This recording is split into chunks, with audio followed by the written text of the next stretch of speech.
Hello बच्चों, कैसे हैं आप सभी।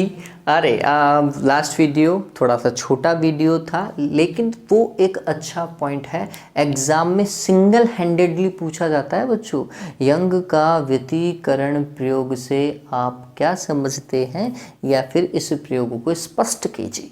ये पूरा ऐसा का ऐसा पूछा जाता है बच्चों, है ना। तो उस वीडियो को अच्छे से देख लीजिएगा, और जो मैंने बोर्ड पे उतारे थे वो पॉइंट, वो तो बिल्कुल डॉट याद रखने हैं अपन को, ठीक है, क्योंकि वो मेन लाइन थी या मेन पार्ट था उस पर्टिकुलर प्रयोग का। ठीक है, आज मैंने वैसे उस वीडियो में कहा था कि व्यतिकरण का जो गणितीय विश्लेषण है या गणितीय विवेचना है वो हम उसी वीडियो में कर लेंगे, लेकिन हुआ नहीं क्योंकि वीडियो फिर बहुत ज़्यादा लंबा हो जाता, टाइम ज़्यादा लगता अपलोड करने में, इसलिए। ऑलराइट, तो चलिए आज वीडियो को चालू करते हैं। Fun with physics YouTube channel पर आपका बहुत बहुत स्वागत है। मैं हूं प्रशांत माहेश्वरी। लाइन थोड़ी चेंज हो गई है आज। ऑलराइट, चलिए टॉपिक चालू करें बच्चों। टॉपिक क्या है अपने पास में? यंग का गणितीय विवेचना। किसकी? प्रकाश के व्यतिकरण की गणितीय विवेचना, मैथमेटिकल एनालिसिस। प्रकाश के व्यतिकरण की गणितीय विवेचना या विश्लेषण भी आप लिख सकते हैं, कोई दिक्कत नहीं। गणितीय विश्लेषण है ना, mathematical analysis of interference of light. ठीक है, ओके। तो ये क्या है इसमें? पहले तो इंटरफेरेंस आप समझ लीजिए। इंटरफेरेंस में क्या होना चाहिए? दो प्रकाश स्रोत जो होते हैं वो कला संबद्ध होने चाहिए, मतलब आवृत्ति बिल्कुल समान होनी चाहिए। इस चीज़ को हमें ध्यान में रखना है, ठीक। तो थोड़ी बहुत दो लाइनों की मैं थ्योरी लिख देता हूँ, उसके बाद में अपन मैथमेटिकल काम करना चालू करते हैं। इससे पहले आपको मैं इतना ही कहूँगा, जिन्होंने अभी तक चैनल को सब्सक्राइब नहीं किया है वो बच्चों प्लीज़ पहले सब्सक्राइब कर दो, ठीक है। और वीडियो जो आ रहा है उस पर आप अगर एडवर्टाइजमेंट आ गया बीच में तो आपको क्या करना है, उस एडवर्टाइजमेंट पर एक बार क्लिक करना है और फिर छोड़ देने का है, ठीक है, और अपना वीडियो फिर कंटिन्यू करना। ऑलराइट, ओके, काम करते हैं।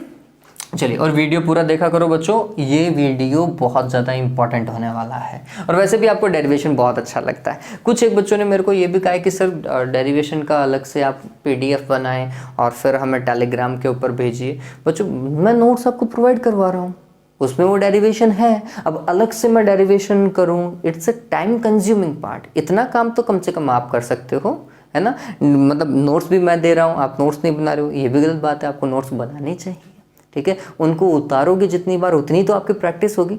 तो जस्ट डू दैट, ये आपका खुद का काम होना चाहिए मेरे हिसाब से। ओके, और वैसे मैं संडे को चैप्टर 10 का टेस्ट लेने वाला हूँ, टेलीग्राम के ऊपर अपलोड कर दूंगा क्वेश्चन पेपर को। व्हाट्सएप के ऊपर भी क्वेश्चन पेपर अपलोड कर दिया जाएगा। जिन बच्चों को टेस्ट देना है वो पहले ही मेरे को बता दें, अगर संडे तक आपका वो पर्टिकुलर चैप्टर तैयार हो जाता है तो। ओके, तो काम करते हैं। हमारे पास में माना दो कला संबद्ध प्रकाश स्रोत S1 व S2 है। कला संबद्ध को इंग्लिश में क्या बोलते हैं बच्चों? कोहेरेंट, है ना, ये ध्यान में रखना। कोहेरेंट लाइट सोर्स बोलते हैं इन्हें, ठीक है। जिनसे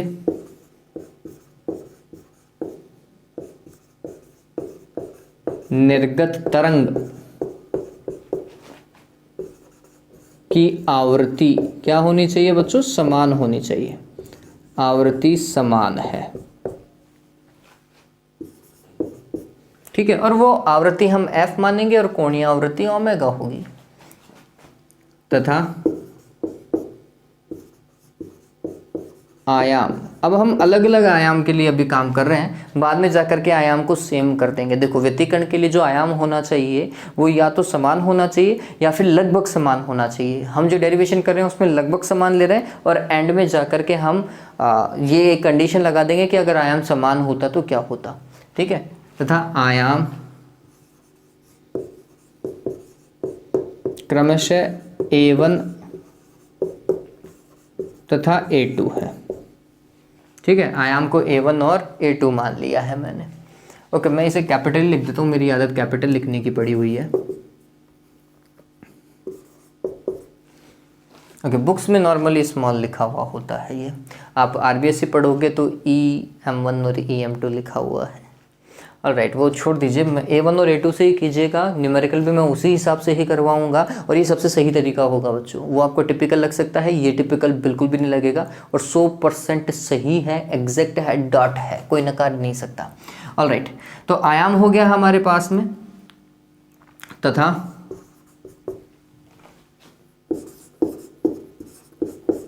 तरंगों का विस्थापन समीकरण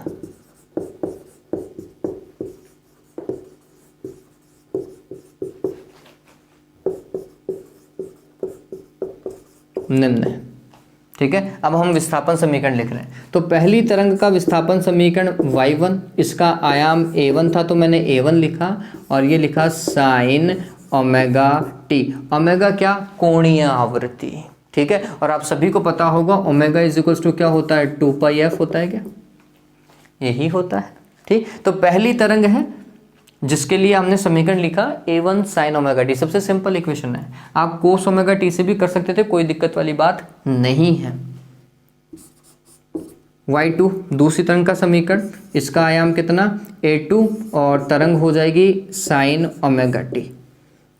ठीक, अब इसमें थोड़ा सा हम चेंज कर देते हैं, दोनों तरंगों के मध्य कालांतर हो सकता है, बस वो कालांतर नियत होना चाहिए, यही तो है। तो हमने बोला कि एक कालांतर जोड़ दो दूसरी वाली तरंग में, और वो क्या है? फाई है। ठीक है, वो कालांतर कितना है? फाई है, अर्थात दोनों तरंगों के बीच में थोड़ा बहुत गैप है, एक आगे की ओर है, एक पीछे की ओर है, लेकिन वो गैप समय के साथ में चेंज नहीं हो रहा है, वो गैप समय के साथ में उतना ही है, और वो कितना है कालांतर के दृष्टिकोण से? फाई है।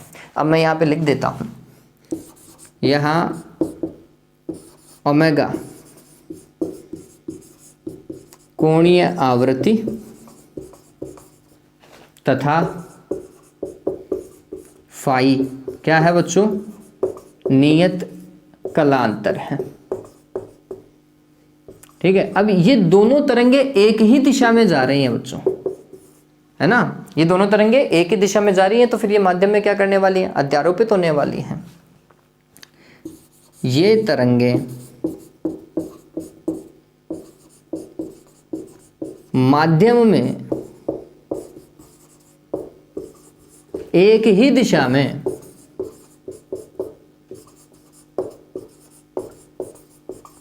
संचरित होते हुए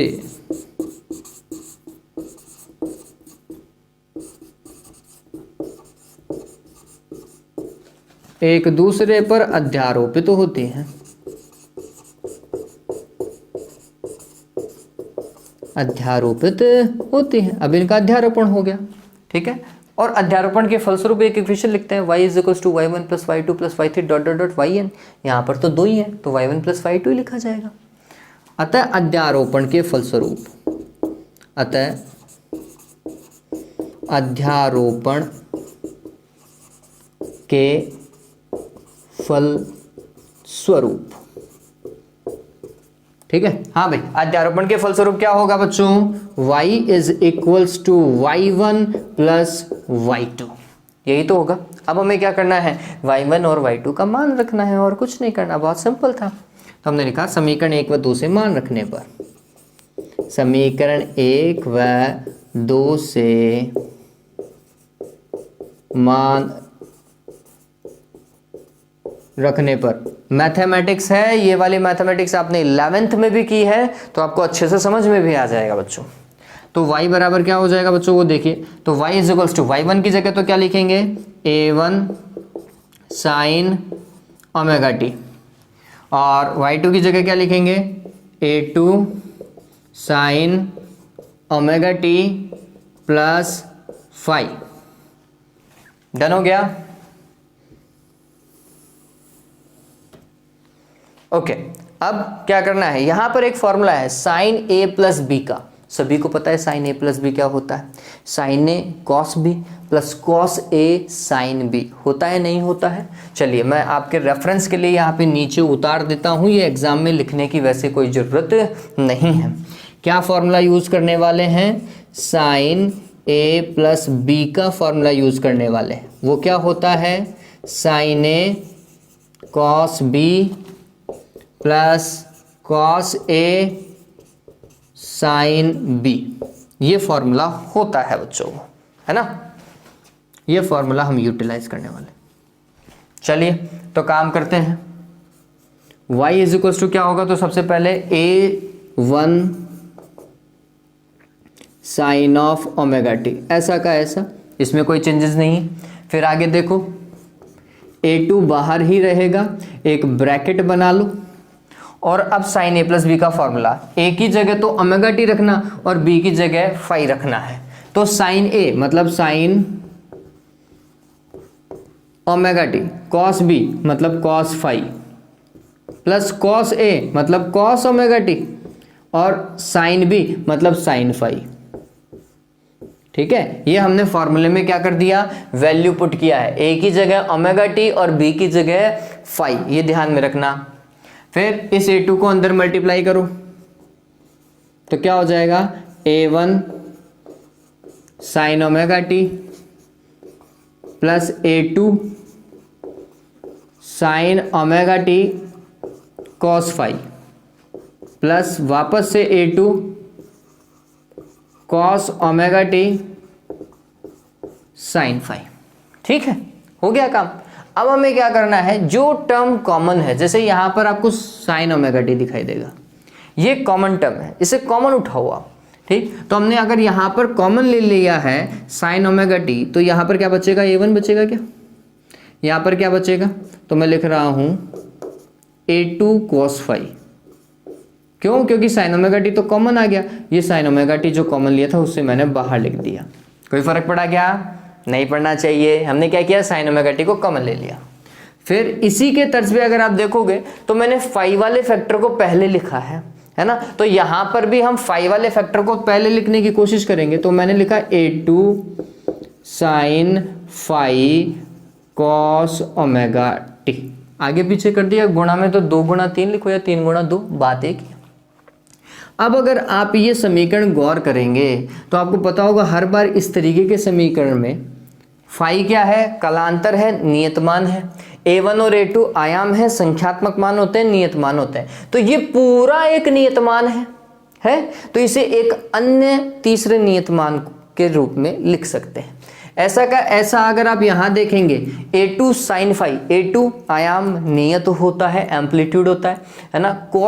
साइन फाई, फाई क्या है? कालांतर है, तो साइन फाई भी क्या होगा? कांस्टेंट होगा, नियत होगा। तो ये भी एक नियतमान है, ये भी एक नियतमान है, जिसे एक अन्य नियतमान से हम क्या करेंगे? प्रदर्शित कर देंगे। तो हमने लिखा इस समीकरण को सॉल्व करने के लिए बच्चों, इसे मैं कह रहा हूं समीकरण नंबर 3। ठीक है, और हम क्या कर रहे हैं? माना लगा रहे हैं, और ये माना वाली इक्वेशन बहुत ज़्यादा इंपॉर्टेंट है। माना क्या भाई? क्या मान रहे हैं? a1 plus a2 cos phi को हमने एक अन्य मान से प्रदर्शित किया, लेट्स सपोज कीजिए वो है a कॉस थीटा। ठीक है, ये क्या है? a कॉस थीटा से हमने इसे रिप्रेजेंट किया। ऐसे ही a2 साइन फाई को मैं रिप्रेजेंट कर रहा हूं a साइन थीटा से। ठीक है, यहां पे कॉस था इसलिए इसमें कॉस का पद ले लिया, यहां पे साइन वाला था इसलिए साइन का पद ले लिया। तो a2 साइन फाई को तो a साइन थीटा से, और a1 plus a2 cos phi को a कॉस थीटा से हम प्रदर्शित कर रहे हैं। ये समीकरण नंबर 4 है, ये समीकरण नंबर क्या है? 5 है। ठीक है, इससे क्या होगा? इससे हमारी इक्वेशन सिंपल होगी और कुछ नहीं। ठीक है, इससे हम आसानी से चीज को और समझ पाएंगे, ये ध्यान में रखना। चलिए, अतः समीकरण 3 में ये दोनों इक्वेशन बहुत ज्यादा इंपॉर्टेंट है, क्योंकि आगे की रामायण इन्हीं पर है, ध्यान में रखना। आप चाहें तो इसकी जगह r साइन थीटा और r कोस थीटा लिख दो, मेरे को कोई दिक्कत नहीं है। बहुत सारे बच्चे r लिख देते हैं रिजल्टेंट बना करके, मेरे को कोई दिक्कत नहीं है बच्चों, लिखो, कोई दिक्कत नहीं है, r लिखो आप। ठीक है, ये तो a था इसलिए मैं a लिख देता हूं। समीकरण 3 में समीकरण 4 व 5 से मान रखने पर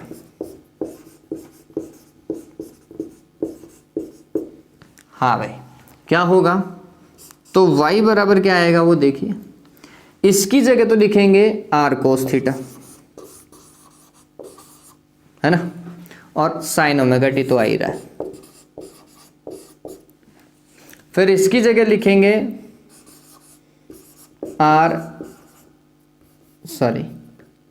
साइन थीटा और कोस ओमेगा टी तो आ ही रहा है। आप गौर करेंगे अभी भी r कॉमन है ना, तो r को हमने कॉमन लिया, तो ये क्या हो जाएगा r। अब क्या बचा, मैं इसे ऐसा लिख सकता हूँ शायद, ओमेगा टी को पहले लिख दिया, कोस थीटा को बाद में लिख दूँ, कोई फ़र्क नहीं पड़ेगा। ऐसे ही यहाँ पे कॉस ओमेगा टी को पहले लिख दिया और साइन थीटा को बाद में लिख दिया, कोई फ़र्क नहीं पड़ेगा। ठीक है, आर को तो कॉमन लिया और इनको लिख दिया, या फिर ऐसा भी लिख देते, कोई दिक्कत नहीं है, ये तो सिर्फ समझने वाला है। देखो यहाँ पे एक फॉर्मूला बन गया, sign A cos B plus cos A sine B, sign A plus B का वापस से फॉर्मूला लगने वाला है। ठीक है, तो हमने लिखा ये y बराबर क्या आया, R sine A plus B, मतलब ओमेगा टी प्लस थीटा। ठीक है, ये ध्यान में रखो। ये क्या है, ये विस्थापन समीकरण है। किसका विस्थापन समीकरण है, तो हम बोलते हैं अध्यारोपण के फलस्वरूप एक नई तरंग बनेगी, परिणामी तरंग, और उस परिणामी तरंग का क्या है, ये विस्थापन समीकरण है। तो हम लिख सकते हैं कि ये वास्तविकता में क्या है, परिणामी तरंग का क्या है बच्चों, विस्थापन समीकरण है ये, है ना, ये परिणामी तरंग का क्या है, विस्थापन समीकरण है। अब वास्तविकता में देखा जाए तो एग्जाम में यहां तक पूछा जाता है, विस्थापन समीकरण निकालना होता है, लेकिन इंपॉर्टेंट टास्क क्या है जिसके ऊपर हम बहुत सारे न्यूमेरिकल करने वाले हैं, वो यहां से मिलेगा। परिणामी तरंग का आयाम क्या है, r है, परिणामी तरंग का विस्थापन समीकरण y है, लेकिन परिणामी तरंग का आयाम क्या है, r है। ये r निकालना होता है। वो r कहां से निकलेगा, समीकरण 4 और 5 से निकलेगा। समीकरण 4 और 5 का वर्ग करके जोड़ेंगे। इस तरीके का काम आपने 11th में 2 बार किया है, तीसरी बार आप यहाँ करने वाले हो। ठीक है, तो चलिए इतना उतारो, फिर कंसंट्रेशन हम यहाँ पर रखेंगे आयाम, और जैसे ही आयाम आएगा तीव्रता निकाल लेंगे। अभी इतना करो, उसके बाद में बताता हूँ कि आगे कैसे करना है। जल्दी से उतारे और मैं देख लेता हूँ इतनी देर में वीडियो कैसा चल रहा है। इतना उतार लीजिए जल्दी से बच्चों। अभी तक मेरे हिसाब से डेरिवेशन में कहीं कोई टिपिकल पार्ट नहीं है, हालांकि डेरिवेशन तो वैसे भी टिपिकल नहीं है, बहुत सिंपल डेरिवेशन है।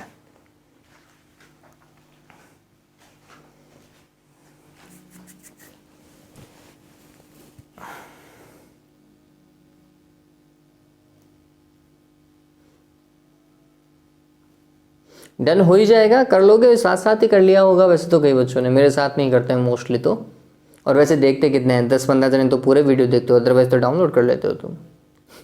मजाक कर रहा हूँ। ऑलराइट, चलो अच्छे से पढ़ें बस। हाँ हाँ चलो हटा दूँ, मैं उस वाले पार्ट को हटा रहा हूँ, मेरे को ये तो यूज़ करना ही है।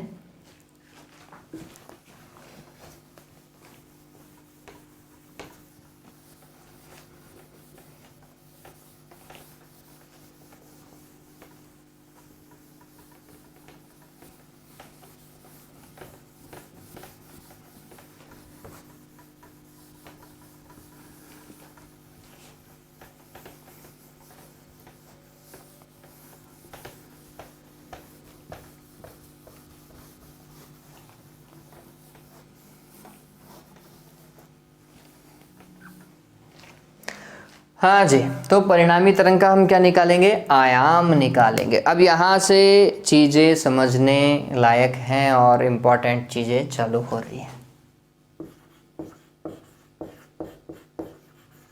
परिणामी तरंग का आयाम,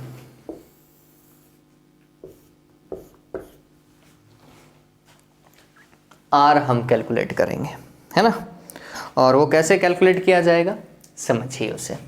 तो हमें क्या करना है, समीकरण 4 और 5 का वर्ग करके जोड़ना है। तो हमने लिखा समीकरण 4 व 5 का क्या कर रहे हैं बच्चों, वर्ग कर रहे हैं, वर्ग करके जोड़ने पर, और सभी को पता होगा, ये तो बहुत बार किया है आप सभी ने, है ना, 11th में किया है। तो पहले तो अगर मैं इसका वर्ग करूं, 4 का वर्ग करूं तो ये हो जाएगा आर कोस थीटा, है ना, और इस आर कोस थीटा का क्या बच्चों, वर्ग, और इसमें किसका वर्ग जोड़ना है, आर साइन थीटा का वर्ग जोड़ना है। तो हमने लिखना है आर साइन थीटा और इसका वर्ग जोड़ दिया। दूसरी तरफ ये भी तो वर्ग करके जुड़ने चाहिए, तो हमने ये भी काम करना है, क्या, a1 plus a2 cos phi, इसका क्या वर्ग, प्लस a2 साइन फाई और इसका भी क्या वर्ग, और उसको क्या जोड़ना है।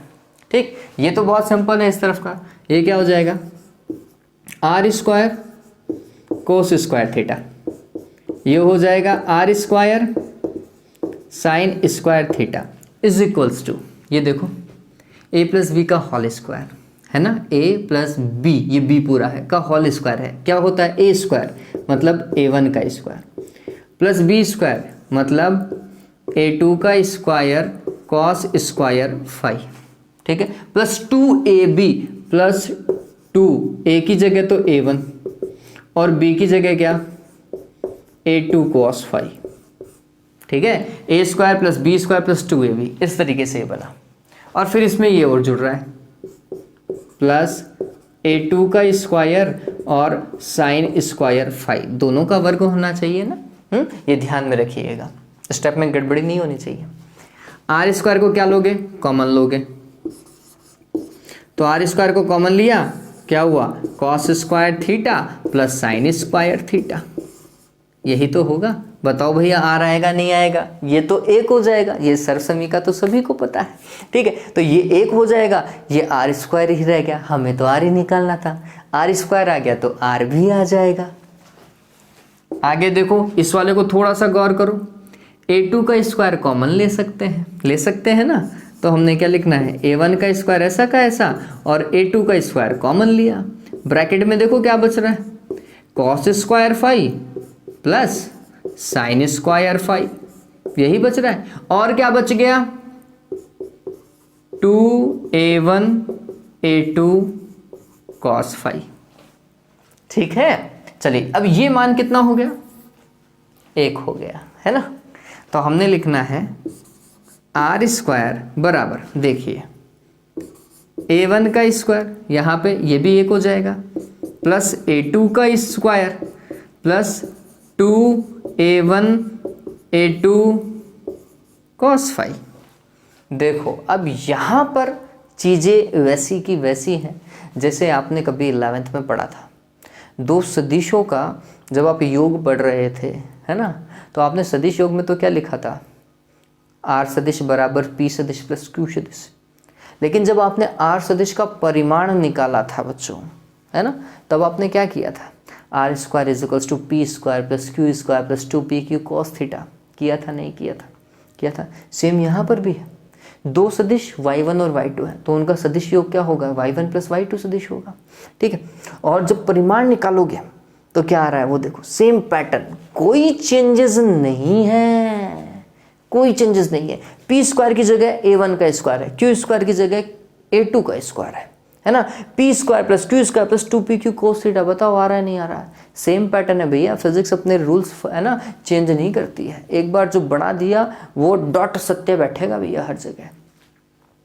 चलिए तो ये r बराबर क्या आ गया, आंसर है अंडर रूट ले लेते हैं हम सामान्यतः, क्या भाई a1 का स्क्वायर प्लस a2 का square plus 2a1 a2 cos phi, हो सकता है नहीं होगा, होगा ना। अब आप चाहें तो यहाँ पर और क्या कर सकते हैं, आप एक कंडीशन अप्लाई कर सकते हैं, यदि दोनों तरंगों का आयाम क्या हो, समान हो, a1 का मान किसके बराबर हो, a2 के बराबर हो, ये वाली कंडीशन लगा सकते हैं। अगर ऐसा होगा, अगर दो तरंगों का आयाम बिल्कुल समान होगा बच्चों, तो ये बात ध्यान में रखना, उस केस में होने वाला व्यतिकरण बहुत अच्छा होने वाला है, बहुत सुस्पष्ट होने वाला है, ठीक है। तो हम लिख सकते हैं, यहाँ पर भी मैं लगा सकता हूँ, चलो मैं यहाँ पर लगा करके बता देता हूँ, यदि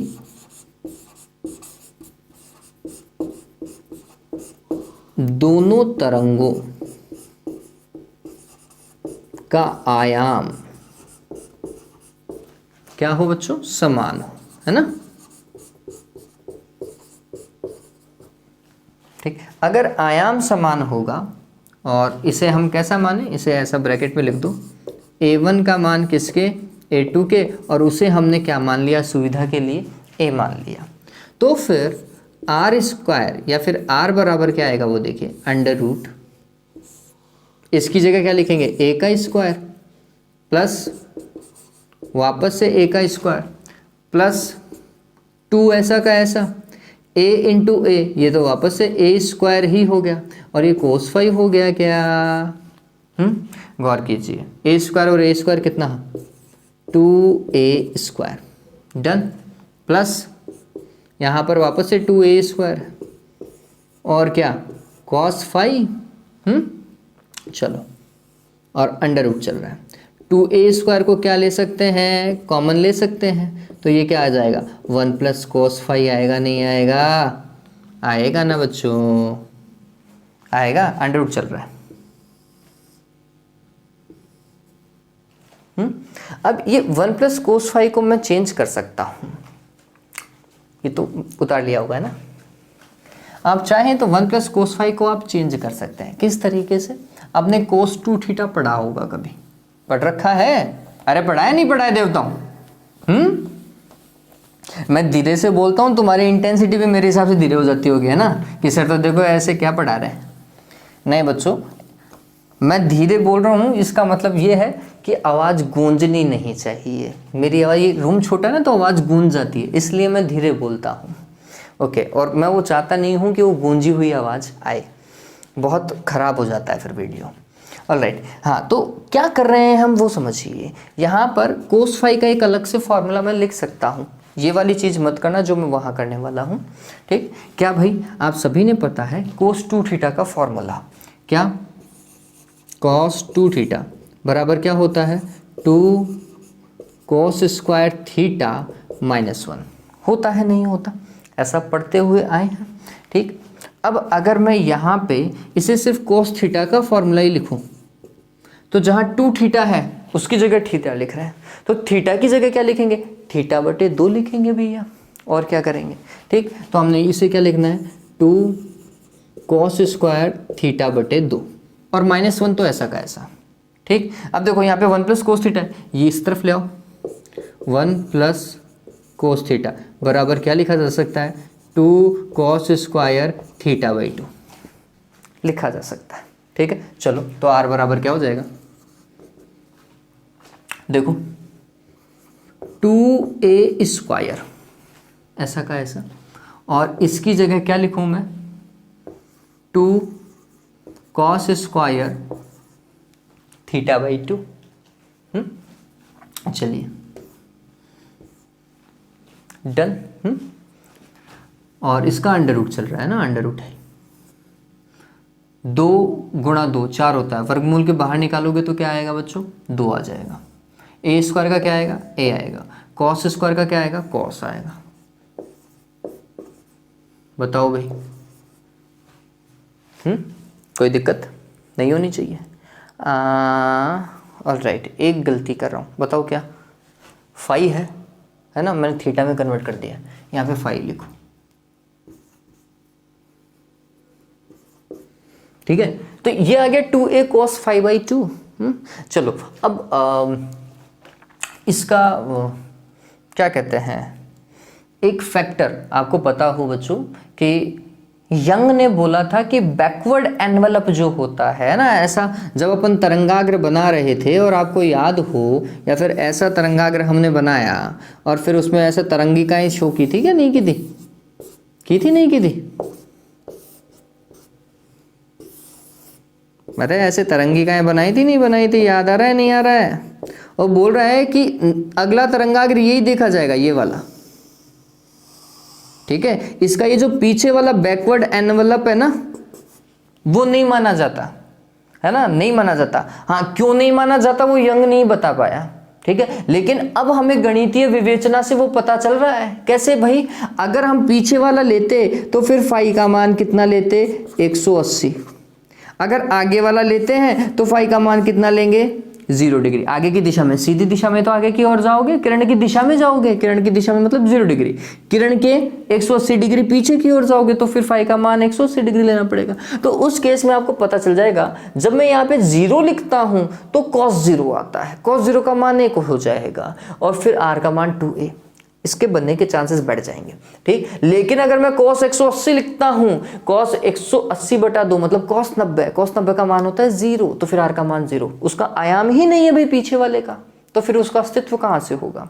इसका तो आयाम था इसलिए इसका अस्तित्व है। ठीक है, आपको याद हो तो मैंने 1 प्लस कॉस थीटा के समानुपाती बताया था वहां पर कि जो आयाम होता है वो 1 प्लस कॉस थीटा के क्या होता है, समानुपाती चलता है। देखो 1 प्लस कोस थीटा कहीं बैठेगा, ये 1 प्लस कोस फाई आ रहा है, कोई दिक्कत वाली बात नहीं है। ठीक है, तो उसके समानुपाती चल रहा है। बात समझ में आ रही है ये। ठीक, तो ये चीज अब समझ में आती है, मैथमेटिक्स को सॉल्व करते हैं तो समझ में आती है ना। उसने अच्छी मैथमेटिक्स की होती तो वो तरंग सिद्धांत से पूरा समझा सकता था, अब ये किसी और ने समझा दिया, ये यंग ने समझा दिया। ठीक है, लेकिन तरंग सिद्धांत तो सही था, इसका मतलब उसका बस थोड़ी बहुत उसमें क्या करने थे, चेंजेस करने थे, करेक्शन करने थे। तो ये क्या आ गया, r बराबर 2a cos phi बाई 2, कब, जब दोनों तरंगों का आयाम क्या हो, समान हो, तब ही, अदरवाइज नहीं। ठीक है, अब जैसे ही आयाम आ जाता है आपको आयाम के बाद में निकालना होता है बच्चों क्या, तीव्रता, परिणामी तरंग की तीव्रता। नेक्स्ट पॉइंट है बच्चों, तो नेक्स्ट पॉइंट हमारे पास में क्या है, परिणामी तरंग की तीव्रता, intensity of resultant wave, that was amplitude of resultant wave, है ना, आयाम को बोलते हैं एम्पलीट्यूड। ओके, तीव्रता क्या होती है, तो ये बात ध्यान में रखना, तीव्रता सदैव आयाम के वर्ग के समानुपाती होती है, अगर आपने 11th पढ़ी है तो। ठीक है, वहां पर भी ये किया गया है। तो तीव्रता जो है किसी भी तरंग की, वो उसके आयाम के वर्ग के क्या होती है, समानुपाती होती है। अब अगर मैं इस समानुपाती को हटाऊं तो एक नियतांक लगा देता हूं k, तो ये हो जाएगा k² ये तीव्रता का एक बेसिक फॉर्मूला हम लिख देते हैं, ये बेसिक फॉर्मूला है। ठीक, अब यहाँ पे थोड़ा सा समझने लायक बात है, क्या समझना है वो समझिए। अब तीव्रता किसकी, पहली तरंग की, दूसरी तरंग की और परिणामी तरंग की, 3 तीव्रताएं हम देखेंगे। अब क्या है वो समझना, तो हमने बोला पहली तरंग हेतु, प्रथम तरंग हेतु। अब ये थोड़ा समझने लायक बात है, प्रथम तरंग की इक्वेशन क्या लिखी थी आपने कुछ ऐसा लिखा था, a1 sin of omega t, यही तो लिखा था। तो पहली तरंग का आयाम कितना है, a1 है, तो इसकी तीव्रता जब आप i1 लिखोगे तो आप क्या लिखोगे, k a का स्क्वायर, और यहाँ पर क्या लिखोगे, a1 का स्क्वायर। ठीक है, इस तरीके से। फिर प्रथम तरंग हेतु, प्रथम तरंग, सॉरी प्रथम नहीं, द्वितीय, सॉरी दूसरी तरंग देखो, दूसरी तरंग के लिए आपने इक्वेशन क्या लिखी थी, y2 बराबर a2 sin omega t plus five. इसको तो छोड़ो, ये तो कोई नहीं, यहां पर आप इस पे गौर करो, इस पे। ठीक है, a2 आयाम तो a2 ही है, तो हमने बोला कि इसकी तीव्रता होगी i2 बराबर k a2 का स्क्वायर। होगा नहीं होगा, ऐसा ही होना चाहिए। चलो अब ये पेन इसकी स्याही थोड़ी कम हो गई है, हो गया। परिणामी तरंग देखो,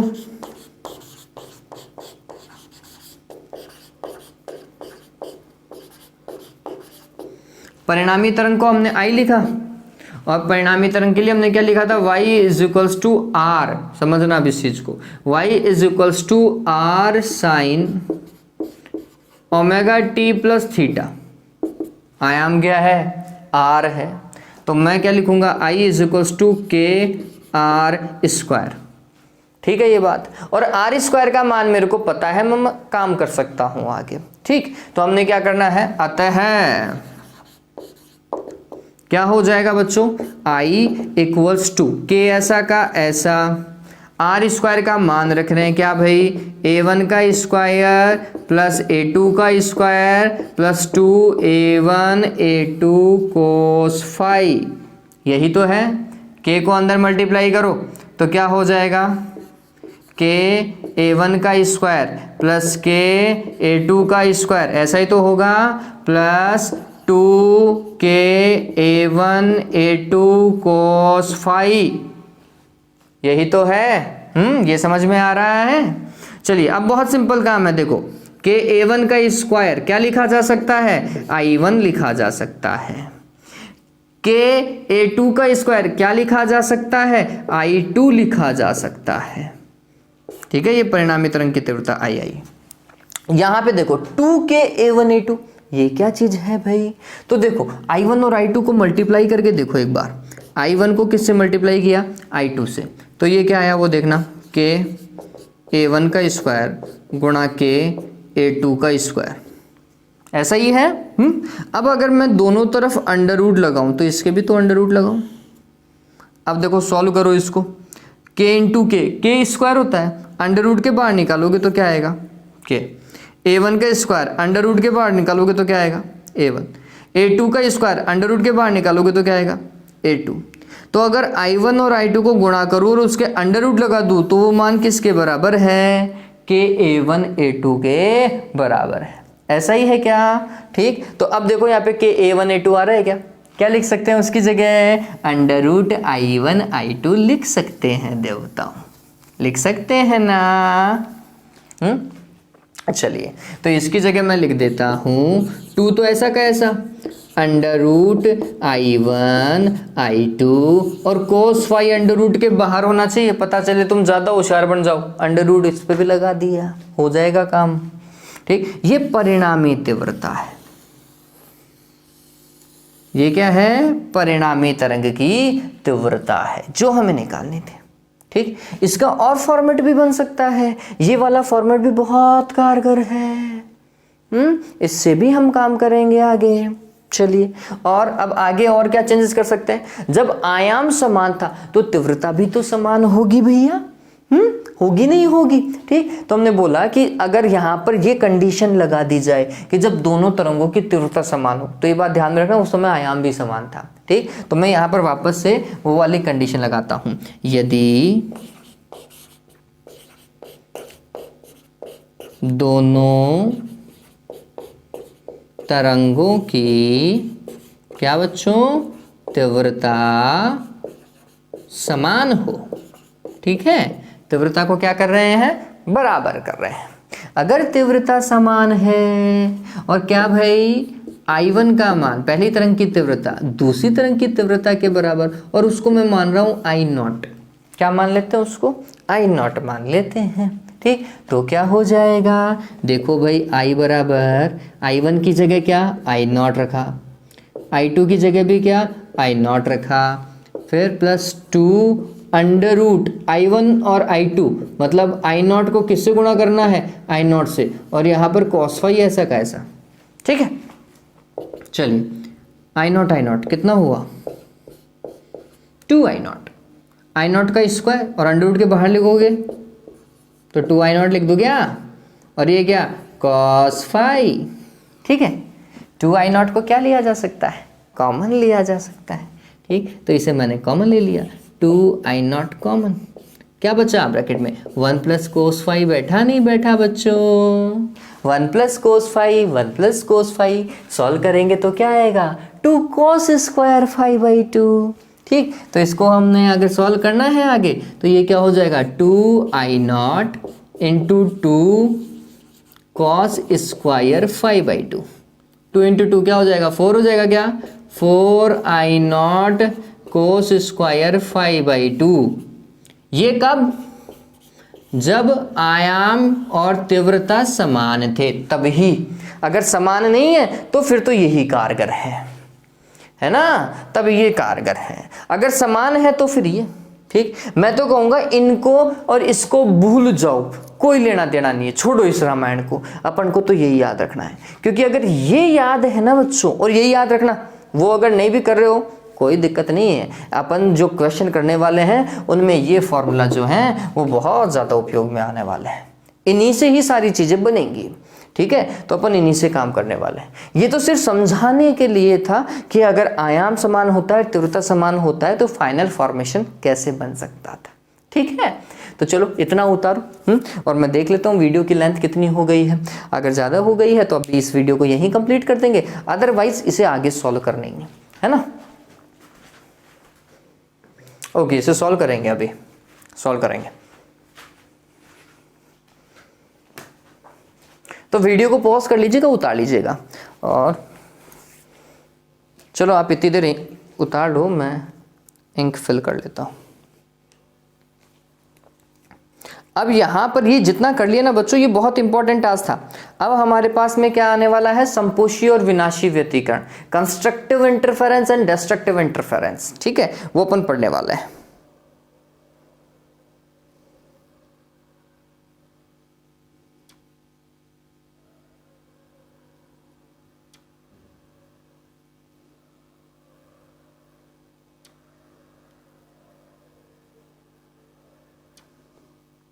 एक और चीज़ आपको कहनी थी, मेरे पास में कुछ 4-5 साल पुराना वीडियो पड़ा हुआ है जिसमें लेंस है ना, लेंस, किसी उत्तल लेंस से उल्टा प्रतिबिंब बनता है, वो वीडियो है मेरे पास में। लेकिन वो 4-5 साल पुराना वीडियो है और वो इंग्लिश में रिकॉर्ड किया हुआ है, लेकिन उससे आपको कम से कम ये तो पता चलेगा कि उल्टा प्रतिबिंब और आवर्धित प्रतिबिंब कैसे बनता है, वो आपको देखने को मिलेगा। तो अगर आप बोलो तो मैं वो वीडियो अपलोड कर दूँ, ठीक है, तो कमेंट कर दीजिएगा, अगर आपको वो वीडियो देखना है तो मैं अपलोड कर दूंगा, अदरवाइज़ छोड़ते हैं। ऐसे मेरे पास में 2-3 वीडियो हैं एक्सपेरिमेंट के भी। चलो ये ठीक है, हो गया। चलो आगे काम करते हैं। आगे हम क्या पढ़ेंगे, ये ध्यान में रखना, ये इक्वेशन इंपॉर्टेंट है हमारे लिए, है ना, ये वाली, ये दोनों, ये वाली, ये इंपॉर्टेंट इक्वेशन है ना। चलो अब काम करते हैं संपोषी और विनाशी व्यतिकरण के लिए, जो कि बहुत ज़्यादा इंपॉर्टेंट है। फिर नेक्स्ट वीडियो जो आएगा उसमें मैं आपको न्यूमेरिकल भी करवा दूंगा।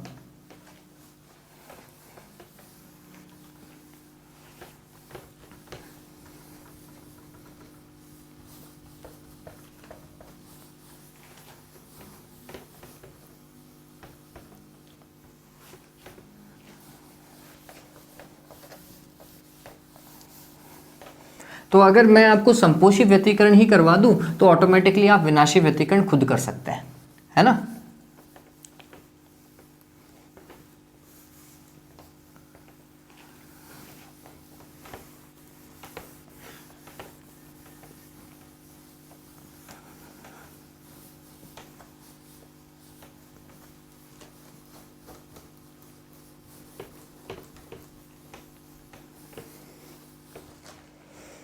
हाँ भाई, डन, ओके। चलिए तो अब हम बात करते हैं संपोषी व्यतिकरण जिससे चमकीली फ्रिंज बन रही थी, और मैंने आपको कहा था कि इसकी परिभाषा हम देखेंगे। यहाँ पर मैं आपको बताऊंगा कि परिभाषा आपको कैसे लिखनी है, ठीक है। तो सबसे पहले हमने लिखना है संपोषी व्यतिकरण, इंग्लिश में इसे बोलेंगे कंस्ट्रक्टिव, TRUCTIV, कंस्ट्रक्टिव इंटरफेरेंस, ठीक है। अब ये क्या चीज़ है, देखो, कंस्ट्रक्टिव, कंस्ट्रक्ट करना, बनाना, जिससे कोई चीज़ बने भाई, अच्छी हो, ठीक है, दैट इज कंस्ट्रक्टिव इंटरफेरेंस। तो इसमें चीज़ें बढ़ेंगी, है ना। ओके, तो जब हम पढ़ते हैं बच्चों, हमने लिखा बच्चों कि R इज टू क्या भाई, A1 का स्क्वायर प्लस A2 का square plus 2A1 A2 cos phi, यही तो है। ये कब होगा, कंस्ट्रक्टिव इंटरफेरेंस कब होगा, हम बोलते हैं कि किरणें जो हैं, सॉरी किरणें नहीं, तरंगे जो हैं, जब वो समान कला में अध्यारोपित तो होती हैं तभी उनका आयाम बढ़ता है। ये मैंने आपको लास्ट टाइम भी बताया था, है ना। समान कला क्या होती है, विपरीत कला क्या होती है। तो जब किरणें समान कला में हों, जब एक तरंग ऊपर जा रही है तो दूसरी भी ऊपर जा रही हो, उसे बोलेंगे समान कला। ठीक है, तो जब किरणें समान कला में अध्यारोपित होती है ना, तभी क्या होता है बच्चों, समपोषी व्यतिकरण होता है। समान कला का मतलब फाई इज इक्वल्स टू कितना, 0, और 0 का मतलब कोस फाई का मान कितना, 1। यही तो बैठा। चलिए, तो समपोषी व्यतिकरण के लिए कोस फाई का मान 1 होता है, ये ध्यान में रख लीजिएगा।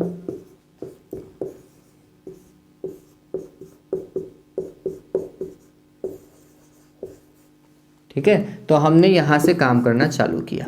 क्या काम किया कि कोस फाई का मान कितना होना चाहिए, प्लस का 1 होना चाहिए। बात समझ में आई। चलिए, अगर प्लस का 1 होगा तो फिर फाई का मान क्या होगा, तो आंसर है फाई का मान 0 होगा। ठीक है, फाई क्या था बच्चों, कलांतर था, मैंने आपको पहले भी बताया था। ठीक, ये क्या 0 ही है इसी के लिए संभव है, तो आंसर है नहीं भाई। कोस फाई का मान 1 बहुत सारी सिचुएशन में आता है, कोस 360 में भी आता है, मतलब 2 पाई में भी आता है नहीं आता। इसी तरीके से 4 पाई, कोस 4 पाई का मान भी प्लस का 1 होता है, कोस 6 पाई का मान भी प्लस का 1 होता है। और आप गौर करोगे पाई के जितने भी समगुणज है, 2, 4, 6, 8, 10, 12 जितने भी, उन सभी के लिए ये क्या है, 1 होगा। कोस फाई का मान 1 होगा। तो हमने लिखा पाई का समगुणज, पाई का समगुणज मतलब 2n पाई। ठीक है, पाई का समगुणज तो यही हुआ। तो ये बात ध्यान में रखिएगा कि तरंगों के मध्य कलांतर फाई क्या होना चाहिए, पाई का समगुणज होना चाहिए, या 2 पाई का पूर्ण गुणज होना चाहिए, है ना। 2n पाई ब्रैकेट में लिख देता हूं, पाई का समगुणज। मैंने लास्ट वाले वीडियो में 2 पाई का समगुणज लिखा था क्या? नहीं बच्चों, 2 पाई का तो पूर्ण गुणज और पाई का समगुणज, सम 2n में ही होता है। ऑलराइट, अब इसके आगे कलांतर आ गया। अब देखते हैं हम पथांतर, सारी चीजें निकालेंगे बच्चों। अब देखते हैं पथांतर। पथांतर को हम लिखेंगे बच्चों x से या फिर डेल x से, जैसा भी आप प्रदर्शित करना चाहें। ये क्या होता है, ये लिखा जाता है lambda divided by 2 pi into कलांतर। लास्ट टाइम जो मैंने फॉर्मूला लिखा था वो कलांतर के लिए लिखा था, तो कलांतर बराबर क्या हो गया, 2 पाई बटे लैम्डा इंटू पथांतर, ऐसा हो गया था। ठीक है, चलिए कलांतर का मान कितना, ऊपर लिखा हुआ है बच्चों, कितना, 2n पाई। तो 2 पाई से 2 पाई कैंसिल, ये क्या हुआ, n लैम्डा, है ना। पथांतर जो है डेल x वो हो गया n लैम्डा, मतलब तरंग दैर्घ्य का पूर्ण गुणज, लैम्डा का क्या बच्चों, पूर्ण गुणज, 1 2 3 4 5 ऐसा, है ना। लैम्डा n का मान क्या हो सकता है, 1 2 3 4 5 हो सकता है, 0 1 2 3 4 हो सकता है। ठीक है, ये बात डन। चलो कलांतर हो गया, पथांतर हो गया। अब हम आते हैं आयाम पर। ये I1 और आयाम और तीव्रता दोनों निकालेंगे। ठीक, अब देखो आयाम, समपोषी व्यतिकरण में आयाम का मान कितना होता है तरंग का, तो हमने लिखा r इज इक्वल्स टू, अब समझिएगा, अब मैंने ये फॉर्मूला तो पहले लिख दिया था, अब मैं डायरेक्ट मान रख रहा हूँ, a1 का स्क्वायर प्लस a2 का square plus 2a1 a2 cos क्या होना चाहिए, 2n पाई होना चाहिए। फाई की जगह 2n पाई लिख, और ये मान सदैव क्या होगा, 1 के बराबर होगा, है ना। ये बात ध्यान में रखें। तो चलो आप डायरेक्ट ही रख दो, खत्म करो इसको। cos फाई लिख देता हूं, लास्ट में आप 1 लिख दीजिएगा।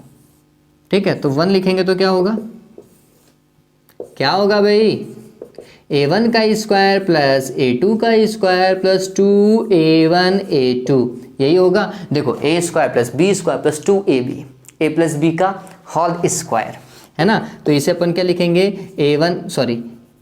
a1 प्लस a2 का होल स्क्वायर, और उसके ऊपर क्या लग रहा है, अंडर रूट लग रहा है नहीं लग रहा।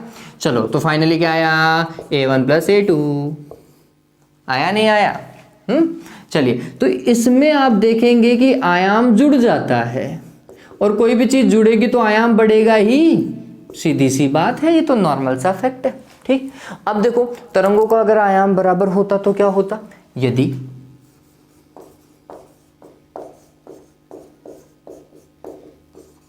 तरंगों का क्या आयाम समान, ठीक है, और हमने वो क्या माना था, हमने बोला था a1 का मान किसके बराबर हो, a2 के, और उसे क्या मान लिया जाए, a मान लिया जाए, तो फिर r बराबर क्या आएगा, a प्लस a बराबर क्या 2a, किसी भी एक तरंग के आयाम का दुगना, है ना, किसी भी एक तरंग के आयाम का दुगना आएगा। डन हो गया ये। ठीक, लेकिन मेन तो यही हुआ a1 प्लस a2, कौन से में, समपोषी में। इसे कई बार r मैक्स भी कहा जाता है, समपोषी में आयाम बढ़ता है ना, तो इसे r मैक्स भी कह सकते हो आप। ठीक है, या फिर a मैक्सिमम भी लिख देते हैं बुक में, इसे a मैक्सिमम भी लिखा जाता है।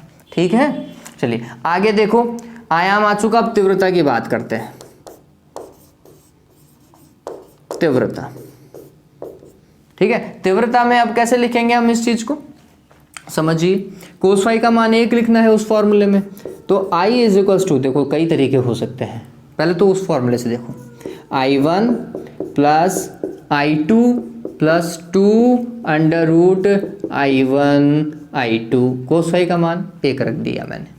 ठीक है, क्या होगा ये देखो, इसे मैं ऐसा लिख सकता हूं, अंडर रूट I1 का होल स्क्वायर लिख सकते हैं, इसे क्या लिख सकते हैं, अंडर रूट I2 का होल स्क्वायर। अरे बच्चों इसमें कोई दिक्कत है क्या, अंडर रूट और स्क्वायर एक दूसरे को काट देंगे तो I1 ही बचेगा, यहाँ पर भी सेम प्रोसीजर, और ये क्या हो गया 2 रूट I1 I2। देखो a square plus B square plus 2ab आ रहा है, नहीं आ रहा है, वापस से ये क्या हो जाएगा, under root I1 plus under root I2 और उसका क्या होल स्क्वायर। ये तीव्रता है, एक तरीका तो तीव्रता का ही है। एक तीव्रता क्या होती है, या आपने ये भी तो पढ़ा ना, I इज इक्वल टू क्या, के आर स्क्वायर, परिणामी आयाम, अरे आयाम के वर्ग को k से गुणा कर देंगे तो ही तो तीव्रता आती है, यही तो करते हो आप। ठीक, और ये आर स्क्वायर का मान है कितना, तो हम लिख सकते हैं r a1 प्लस a2 का होल स्क्वायर, r का मान a1 प्लस a2 और उसका स्क्वायर करना था, ये स्क्वायर, ये भी यूज कर सकते हैं। ठीक है, ये दोनों ही तीव्रता के फॉर्मूला कारगर हैं और बहुत बार न्यूमेरिकल में यूज होंगे, इनके न्यूमेरिकल तो मैं करवाऊंगा भाई अच्छे से। ठीक है, डन हुआ, ये थी क्या, तीव्रता। ठीक, अब अगर आयाम समान होगा तो तीव्रता भी समान होगा, तो हमने कंडीशन लगाया क्या, यदि तरंगों की तीव्रता समान हो, क्योंकि आयाम समान था तो तीव्रता भी समान थी, है ना, समान हो, तो क्या I1 का मान किसके बराबर, I2 के, और वो किसके बराबर, I0 के, ऐसा लिखते हैं। तो यहाँ पे मान रख दो, तो देखो क्या आएगा, I is equals to under root I0 plus under root I0 और उसका क्या स्क्वायर होगा। चलो अंडर रूट I0 और अंडर रूट I0 क्या हो जाएगा, 2 रूट I0 और उसका क्या स्क्वायर, 2 का स्क्वायर, 2 का वर्ग कितना होता है 4, और इसका क्या I0। ये बहुत इंपॉर्टेंट है, ये बहुत बार पूछा गया है ये वाला सवाल। यदि व्यतिकरण में व्यतिकरण करने वाली तरंगों का आयाम समान हो और समपोषी व्यतिकरण हो रहा हो तो परिणामी तीव्रता क्या होगी, तो परिणामी तीव्रता क्या होगी, क्या 4 गुनी, किसी भी एक तरंग की तीव्रता, एक तरंग की तो I0 ही, ठीक है, कि क्या 4 गुनी होगी। तो ये बात ध्यान में रखना, ये मैं लिख देता हूं कि जब अध्यारोपित होने वाली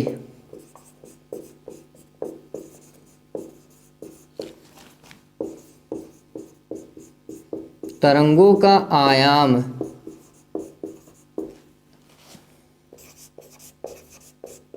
समान होता है तो समपोषी व्यतिकरण या फिर चमकीली फ्रिंज, है ना, चमकीली या फिर दीप्त फ्रिंज, ध्यान में रखना,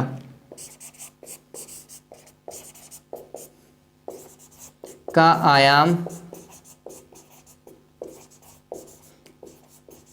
किसी भी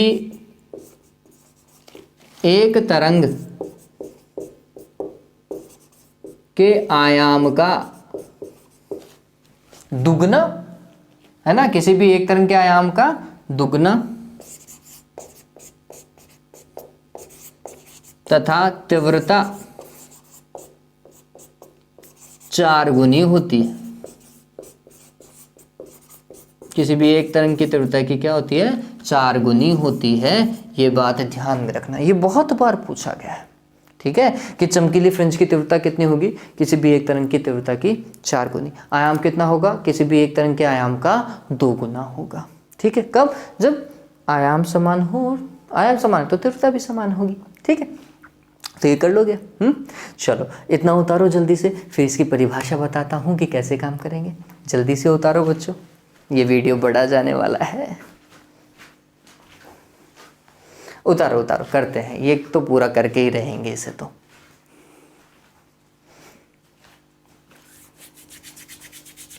और इंटरेस्टिंग है, ऐसा कहीं नहीं है कि कहीं छूट रहा हो, है ना।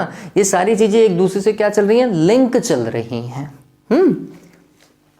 ओके, तो अब हम इसकी परिभाषा देखेंगे। पूरा काम कर लिया, अब परिभाषा देख रहे हैं। क्यों? क्योंकि पूरा काम समझ में आ गया तो परिभाषा बनाने में अब सुविधा हो गई। चलो मैं अब आपको परिभाषा बताता हूं जो आपको लिखनी है। मैं लिखूंगा नहीं, आपको लिखना है। क्या भाई? समपोषी व्यतिकरण क्या होता है? एक वह व्यतिकरण जिसके लिए तरंगों के मध्य का कालांतर पाई का समगुणज एवं पथांतर लैम्डा का पूर्ण गुणज होता है, समपोषी व्यतिकरण कहलाता है। वापस से सुन लो बच्चों, वह व्यतिकरण जिसके लिए अध्यारोपित होने वाली तरंगों के मध्य कलांतर, अध्यारोपित होने वाली तरंगों के मध्य कलांतर पाई का समगुणज एवं लैम्डा का पूर्ण गुणज होता है, एवं जिस व्यतिकरण के फलस्वरूप दीप्त या फिर चमकीली, ठीक है, जिस व्यतिकरण के फलस्वरूप दीप्त फ्रिंज का निर्माण होता है, समपोषी व्यतिकरण कहलाता है। बात समझ में आ गई क्या? बहुत सिंपल था, नहीं था? इससे चमकीली फ्रिंज बन रही है, वो भी हमने डाल दिया। इसमें कलांतर और पथांतर कितना होता है, वो भी हमने डाल दिया। आप चाहो तो आयाम और तीव्रता भी डाल देना, कोई दिक्कत नहीं है, ठीक है, लेकिन उन्हीं से ही अपना काम बैठ जाएगा। डन हो गया? वह व्यतिकरण जिसमें अध्यारोपित होने वाली तरंगों के मध्य कालांतर पाई का समगुणज एवं लैम्डा का पूर्ण गुणज होता है, एवं जिसके फलस्वरूप चमकीली फ्रिंज का निर्माण होता है, समपोषी व्यतिकरण कहलाता है, कंस्ट्रक्टिव इंटरफेरेंस कहलाता है। ठीक है, चलिए अब इसका एक डायग्राम और बना लो जिससे आपको और पता चल जाए। हालांकि चलो, हाँ, ये तो खैर नहीं बनाया मैंने। देखो,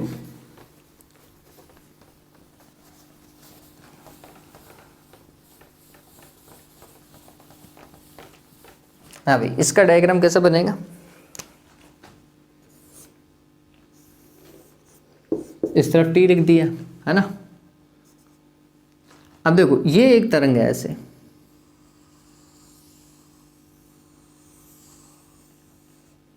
डन। और एक और दूसरी तरंग ऐसी आ रही है। जब एक ऊपर जा रही थी तब दूसरी भी ऊपर जा रही है, जब एक नीचे की ओर जा रही है तो दूसरी भी नीचे की ओर जा रही है।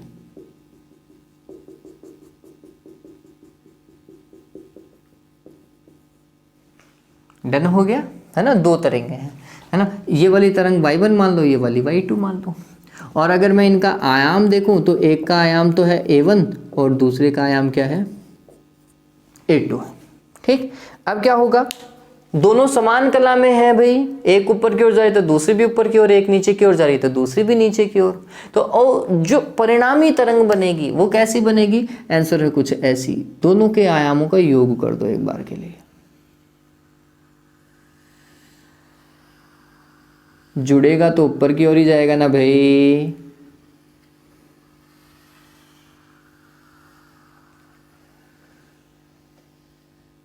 ये परिणामी तरंग, इसका आयाम कितना होगा? आंसर है A1 + A2 होगा।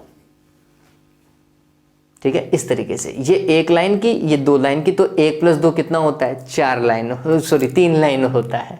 ठीक है, तो ये 3 लाइन के लिए आप बताओगे, ये परिणामी तरंग है, ये परिणामी।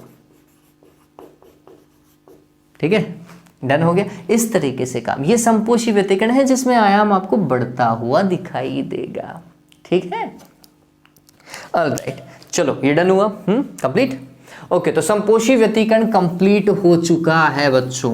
अब हम बात करते हैं विनाशी व्यतिकरण की। पूरा विपरीत है, जहां प्लस आ रहा था वहां माइनस हो जाएगा। पहला जहां A1 + A2 लिख रहे थे, अब आप लिखोगे A1 - A2। जहां √I1 + √I2 का होल स्क्वायर लिख रहे थे तीव्रता में, बीच में प्लस की जगह माइनस लगा देना। विनाशी व्यतिकरण विनाश होना चाहिए, विनाशी व्यतिकरण अंग्रेजी में बोलेंगे डिस्ट्रक्टिव।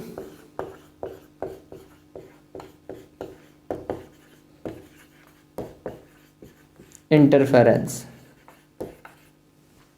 ठीक है, हाँ भाई, ये कैसे काम होगा वो समझिए, बहुत सिंपल है। चूंकि अब यहां पे समझिए, cos फाई का मान उसमें कितना था? +1। यहां पर उल्टा करना है, यहां पर cos फाई का मान होना चाहिए -1। अगर -1 है तो फिर फाई, देखो विपरीत कला, पहली बात तो ये विपरीत कला के लिए कालांतर कितना? पाई होना चाहिए। विपरीत कला मैंने आपको बताया था, कालांतर कितना होता है? पाई का होता है, बताया था बच्चों। ठीक है, तो हमने बोला कि ये तभी संभव है जब फाई का मान क्या हो? पाई हो। और क्या पाई एक सिंगल मान है जिसके लिए इसका मान cos फाई का मान -1 होगा? नहीं भाई, पाई के और भी मान हो सकते हैं। जैसे cos 3 पाई का मान भी कितना? -1 होता है। 5 पाई का मान भी कितना होता है? -1 होता है। 7 पाई का मान भी कितना होता है? -1। तो हमें ये पता चला कि पाई के जितने भी विषम गुणज है ना बच्चों, उन विषम गुणज के लिए cos फाई का मान -1। तो मैं इसे ऐसा लिखूंगा, विषम गुणज 2n + 1 × पाई। करके देख लो, n का मान 0 रखो तो पाई आया, n का मान 1 रखो तो 3 पाई आया, n का मान 2 रखो तो 5 पाई आया, n का मान 3 रखो 7 पाई आएगा। सॉल्व करो इस चीज को। ठीक है, तो विषम गुणज के लिए हम काम कर रहे थे। तो कलांतर का मान, पहला टास्क कलांतर ही था। क्या कलांतर? क्या भाई? फाई = होना चाहिए 2n + 1 × पाई, है ना? ठीक, और ब्रैकेट में आप क्या लिख लें? पाई का विषम गुणज, विषम गुणज। ये चीज ध्यान में रखें। कलांतर निकलने के बाद में क्या निकालेंगे? पथांतर निकालेंगे। क्या? पथांतर, पाथ डिफरेंस। कलांतर को बोलते हैं फेज डिफरेंस, है ना, और इसको बोलते हैं पाथ डिफरेंस। चलिए, डेल एक्स, ये क्या होगा? फॉर्मूला देखो वहां पे लिखा हुआ है, लैम्डा / 2 पाई × कलांतर। ठीक है, तो ये क्या हो जाएगा? लैम्डा / 2 पाई। अब देखो यहां पर कलांतर का मान, कलांतर का मान कितना? 2n + 1 × पाई। पाई से पाई तो जाता रहा, तो इसका मतलब ये हो गया 2n + 1 × λ/2। ठीक, यहां पर अगर आप देखेंगे तो ये λ/2 का विषम गुणज है। विषम गुणज तो 2n + 1 ही होता है। ठीक है, और किसका विषम गुणज? λ/2 का विषम गुणज।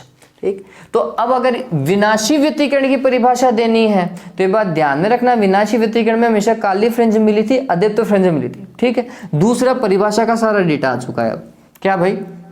वह व्यतिकरण जिसमें अध्यारोपित होने वाली तरंगों के मध्य कलांतर पाई का विषम गुणज, तथा पथांतर लैम्डा बाई 2 का विषम गुण जो होता है विनाशी व्यतिकरण कहलाता है। इसके फलस्वरूप अदीप्त फ्रिंज का निर्माण होता है। ठीक है, ये बात इस तरीके से आप लिख सकते हैं। चलिए, कलांतर हो गया, पथांतर हो गया। अब क्या निकालेंगे? आयाम निकालेंगे कि इसमें आयाम क्या आएगा भैया? चलो देखो, r इज इक्वल टू क्या, सॉरी a1 का स्क्वायर प्लस a2 का square plus 2a1 a2 cos phi, यही तो था। इसका क्या, अंडर रूट। कोस फाई का मान कितना रखूं? -1। तो ये होगा a1 का स्क्वायर प्लस a2 का स्क्वायर प्लस 2a1 a2। कोस फाई का मान कितना? -1। -1 मल्टीप्लाई करो, यहाँ पे माइनस आ जाएगा क्या? आना ही चाहिए। क्या हो जाएगा? a1 का स्क्वायर प्लस a2 का स्क्वायर माइनस का 2a1 a2। ठीक है, देखो a का स्क्वायर प्लस b का स्क्वायर माइनस 2ab, क्या होगा? a माइनस बी का होल स्क्वायर या b माइनस a का होल स्क्वायर। हमेशा ये बात ध्यान में रखना, ज़्यादा में से ही कम को घटाएंगे, ये ध्यान में रखना बस। ठीक, तो हमने लिखा r इज इक्वल्स टू क्या हो जाएगा? a1 माइनस a2 और उसका होल स्क्वायर, या फिर a2 माइनस a1 का होल स्क्वायर, वो भी सही है। और सॉल्व करोगे तो क्या आएगा? a1 minus a2। और जब हम a1 माइनस a2 लिख रहे हैं तो हम बोल रहे हैं a1 का मान ज़्यादा है किससे? a2 से। ठीक है, डन हो गया आयाम। अगर समान आयाम होता, यदि तरंगों का आयाम क्या हो बच्चों? समान हो ना, समान हो। जैसे a1 का मान किसके? a2 के, और वो किसके? a के बराबर। तो फिर r बराबर क्या आता बच्चों? a माइनस a, कितना? 0। ये बात ध्यान में रखना। विनाशी व्यतिकरण के फलस्वरूप प्राप्त फ्रिंज का आयाम कितना? 0। 0 मतलब उसके पास में कोई आयाम ही नहीं है, उसकी तीव्रता 0 है, वो पूरी तरीके से काली फ्रिंज है। और इससे बेहतर व्यतिकरण नहीं हो सकता जिसमें काली फ्रिंज बिल्कुल काली बने और कोई दूसरा कलर ही ना हो, है ना? ठीक है, तो ये बात ध्यान रखना। डार्क फ्रिंज प्रॉपर डार्क है, ठीक है, काला डामर की तरीके से, या काला कोयले की तरीके से, अच्छे से समझ में आएगा। एक बिल्कुल चमक रहा है ना, ये 100 वाट का बल्ब, खैर 100 वाट का बल्ब तो नहीं, CFL मान लो, ठीक है, या LED मान लो, वाइट LED बिल्कुल खतरनाक तरीके से। ठीक, तो एक तो बिल्कुल वाइट LED की तरीके से चमक रही है एक फ्रिंज, और एक बिल्कुल प्रॉपर डार्क जैसे अंधेरा 12 बजे का रात का। ठीक है, ऐसा तो दोनों चीज़ें अच्छे से हमें समझ में आएंगी, अच्छे से दिखेंगी वो। चलो, तो तरंगों का आयाम क्या होगा? समान हो तो फिर ऐसा परिणामी आयाम 0 हो जाएगा। फिर आयाम आ चुका है तो फिर क्या सॉल्व करेंगे? तीव्रता सॉल्व करेंगे। चलो, ये फॉर्मूला लिखा हुआ था, एक काम तो हो गया।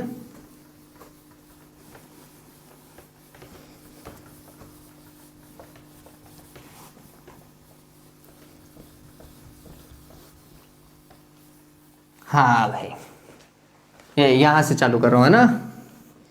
तीव्रता, परिणामी तरंग की तीव्रता क्या होगा? कोस फाई का मान -1 रखना है, तो I बराबर क्या होगा? I1 प्लस I2, -1 रखूंगा तो यहां पर ऐसा लिख दूं क्या? लिख सकता हूं ना? चलिए, इसको और क्या कर सकते हैं? इसे लिखेंगे √I1 का स्क्वायर प्लस √I2 का स्क्वायर माइनस 2 √I1 I2। ये है I का मान। डन। अब इसको क्या लिखेंगे? ये भी बताया था ना, जहां प्लस था वहां माइनस कर दो बस। √I1 माइनस √I2 का क्या बच्चों? Whole square. ठीक है, या तो ये या फिर ये KR स्क्वायर होता है, तो मैं लिखूंगा K, R का मान कितना? A1 माइनस A2 था भैया, और उसका स्क्वायर। ठीक, तो एक ये पता चला, R का मान मैंने रख दिया है KR स्क्वायर से। ये तो दो फॉर्मूला हैं I के, इनमें से कोई सा भी यूज़ किया जा सकता है। न्यूमेरिकल में कोई सा भी यूज हो जाएगा तीव्रता में। ये बात थोड़ा और ध्यान में रखें, वो जैसे आर मैक्सिमम था तो ये क्या होगा, आर मिनिमम होगा, ठीक है। चलिए इसके लिए तीव्रता भी ये मिनिमम ही होगी, उसके लिए तीव्रता क्या होती, मैक्सिमम लिखी जाती। चलिए अब यहाँ पर यदि आयाम समान हो तो A1 का मान किसके बराबर, A2 के बराबर, और वो कितना A, या फिर तीव्रता I1 का मान किसके बराबर, I2 के बराबर, वो कितनी मान है, I0। तो दोनों ही केस में रख लो चाहे मान, I मिनिमम का मान कितना मिलेगा, 0 मिलेगा, रख के देख लो, मैं यही तो बता रहा था, ठीक है। जब दो तरंगों का या दो समान आयाम की तरंगें एक दूसरे से विनाशी व्यतिकरण करती हैं तो बनने वाली फ्रिंज पूर्णतः काली होती है, उसकी तीव्रता शून्य होती है, उसका आयाम भी शून्य होता है। ध्यान में रखना इस चीज को, ठीक है। तो समपोषी व्यतिकरण में तो तीव्रता एक तरंग की तीव्रता की 4 गुनी, और विनाशी व्यतिकरण में तीव्रता शून्य हो जाती है अगर आयाम समान है तो ही, ठीक है। ओके चलो, अब ये होने के बाद में, ये सारी रामायण होने के बाद में, वो तो लिख लोगे ना, λ/2 का भी समगुणज लिख लोगे, परिभाषा में भी डाल दोगे। एक काम और करना है, हमें तरंग बनानी है। चलो मैं यहां बना देता हूं तरंग, इस तरफ टी आ जाएगा, है ना, इस तरफ विस्थापन इक्वेशन, तो आयाम आ जाएगा रे, आयाम आएगा। कैसे, तो हमने बोला एक तरंग ऐसे जा रही है ना, और एक विपरीत कला में जानी चाहिए, तो अगर एक ऊपर की ओर जा रही है तो दूसरी नीचे की ओर जाए।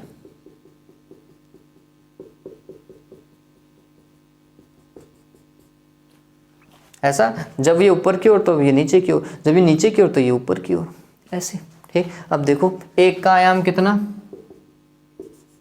A1, दूसरी का आयाम कितना,